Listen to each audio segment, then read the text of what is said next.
This one piqued my interest, and I don't know what we don't listen to them ahead of time. Have not heard it. Is that a great strategy for creating content? Who knows? It's all a surprise for us, and we'll find out if that's worth the surprise. But here we go. This one seems exciting, so let's find out. What's up, little freakies? I'm calling because I realize that you all forming a parasocial relationship with me. Pause. Hold up a goddamn minute. This nigga, relax. All right? Yeah, I don't even love that we gave this credence. Who is this to say that we have a parasocial relationship with this person? Who are you? I think it's the first guy who called us little freaky. I don't like that at all. I don't like it either. This isn't a real relationship. You abused us. Yeah, we took it, but not anymore. You did a nasty thing. You don't get to take ownership of this. We're gonna cut our hair and move to a new city and take a spin class. J-Lo, enough. Yeah, we'll maybe finally get back into painting. It's solving the male loneliness epidemic, and you're trying to do that for other people, and you're trying to do that for other men. So thank you for your service. Yeah. I'm going to look directly at the camera and say, we do not do this for men at all. Wasn't thinking about you one bit. We are men who were raised by single mothers, and we have those tendencies. Quite frankly, when we're alone, we often talk about how men make us uncomfortable in large groups. If you thought for a second that I wake up in the day and I go, how can I please the fellas? Yeah. You're wrong. This was for the dogs. Nah, man. That's when I started to hate Drake, was when he was like, I'm making music for men. I was like, this nigga. No, I want to hear nice for what to these niggas. Yeah. You gotta be. Lie to me about how you treat women is my position on everything. I mean, even joking aside, I don't really think about. I don't think about sex when we do this, though. Really, you don't think about sex in what sense? I don't think about it being directly for women or men. I kind of just like. Oh, you mean like gender? I feel like we're just shooting shots, but it does. Olivia told me recently, it does. We're pretty even. I think she said it's like 56% women, 44% men or something like that. That's right. She just texted me 56% female, 43% male. I don't know what that missing percentage is meant to be. But yeah, you do. And you guys have a right to exist as well. And I will fight for you politically and physically. That's fair. Shame on me. Shame on me. I'm regretting. I'm sorry. I'm so sorry. I really didn't think about it. I just responded to the information I was given, and I'm so sorry. Oh, man. Yeah, I don't think that I think about this in a gendered sense, but I am interested, I guess, in hearing, maybe this continues for a little bit, in hearing more about what we're doing for this loneliness epidemic. I do think we do.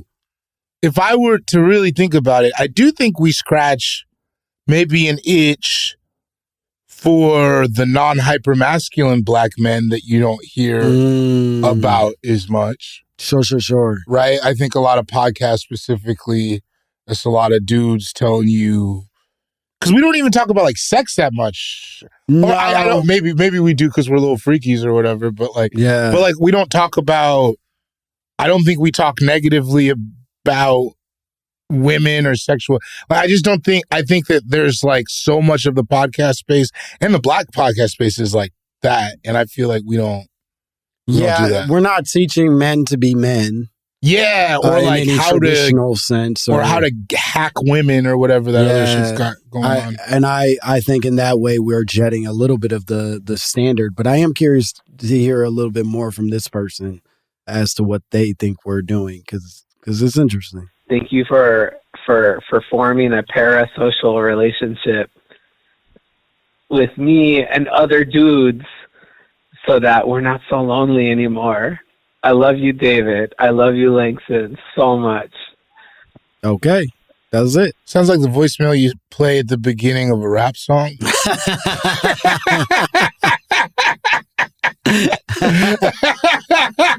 Like that last I love you, Langston. I love you, David. Thank you so much. And then the beat drop.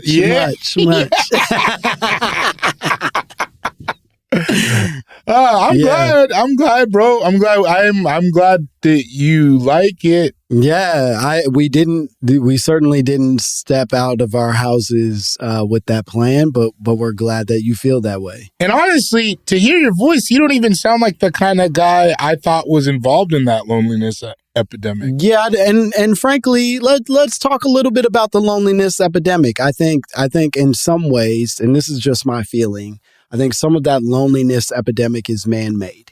It is a lot of things that while you may feel alone, you may feel like you're disconnected from community. There is always community to build, to have, to find. That doesn't have to just be tethered to a podcast that you enjoy listening to. 100%.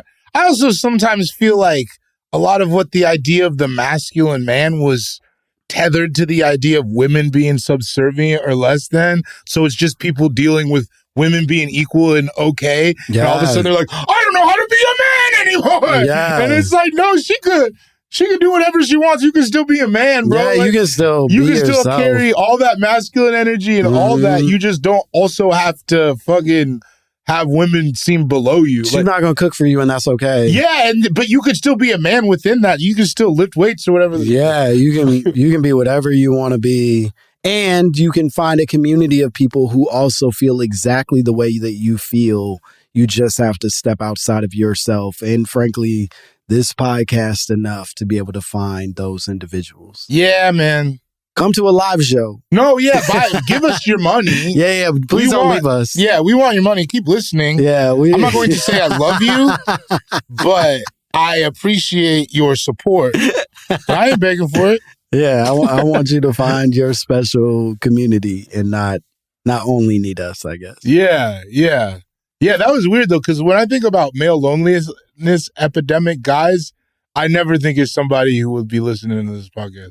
But maybe it's bigger than I imagine it. You know what it is? I think that as we grow, we stretch our arms further and further, and then you start to just touch people that weren't originally aiming for you. Do you know what I mean? If you reach your arms out far enough, and I'm sorry that this is making you uncomfortable. I don't love the way that you were doing your fingers. I did not like. Okay, well, I apologize. No, it's okay. Keep going. No, it really makes it hard to keep going when you hate it that much. But I'll say, was it that affair? I watched you look at my hands with an active disgust that made me self-aware, even as I attempted to land what I thought was a pretty thoughtful idea. What I thought was a well-shaped perspective. It is a good idea. And then I watched you katooey. That was my toxic masculinity. Is not. I was like, I know. I thought we were over here going like bonding. this. And I was like, I know. That's really what I said. I know. Sometimes that shit flares up in me.